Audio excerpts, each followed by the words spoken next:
Sierra Hartsell.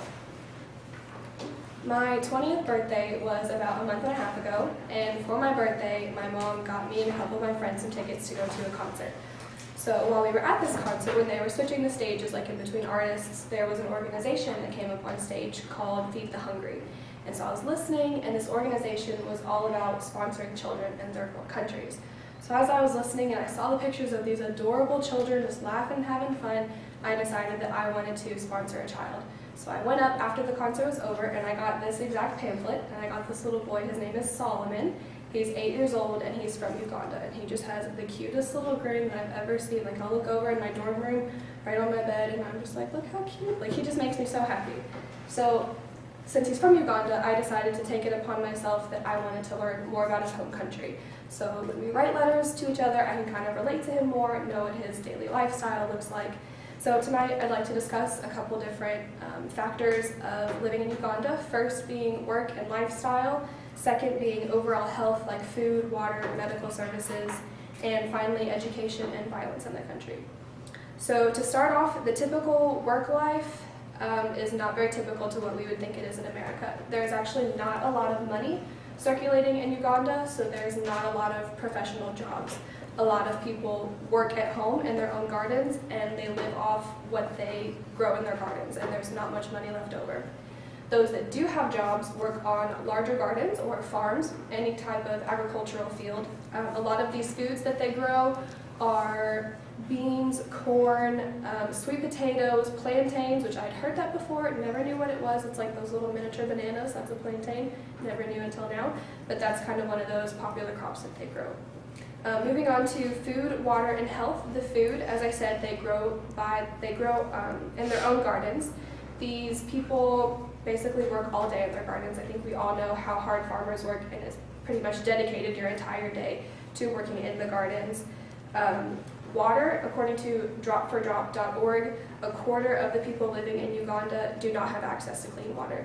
Now there's 25 million people living in Uganda, so a quarter of those people don't have access to clean water.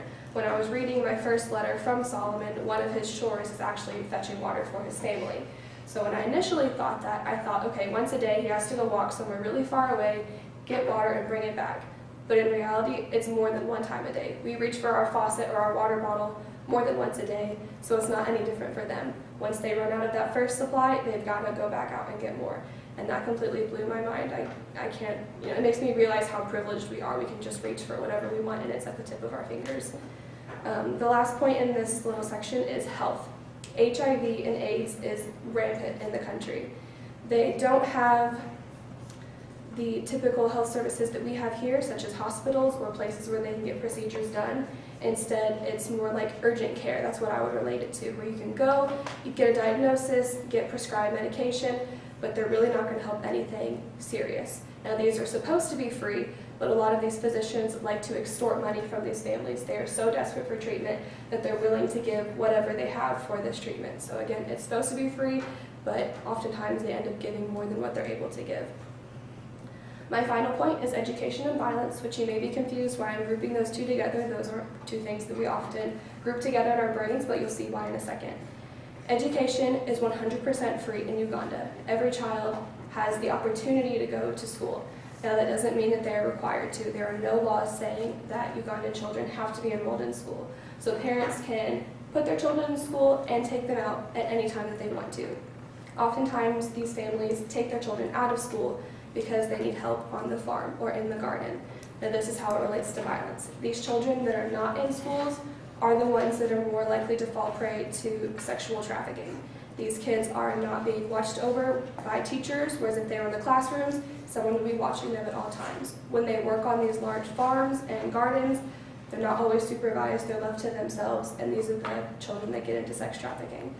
Perhaps the thing that breaks my heart the most is a lot of these children and families give themselves over into sex trafficking because they can't afford to take care of themselves, that this is the only type of work that they're going to get paid for, and this is how they make ends meet.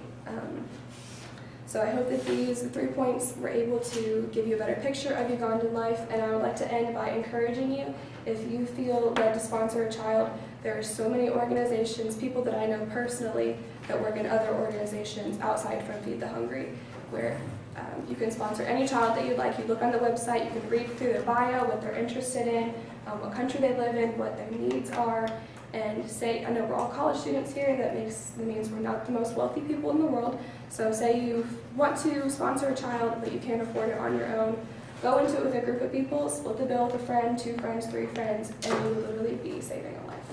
Thank you. Good. Right.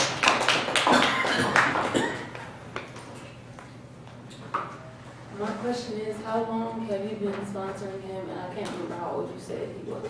He is 8 years old, and I started sponsoring him last month on my birthday. So I got our first letter like 2 weeks ago, and so it was really cute.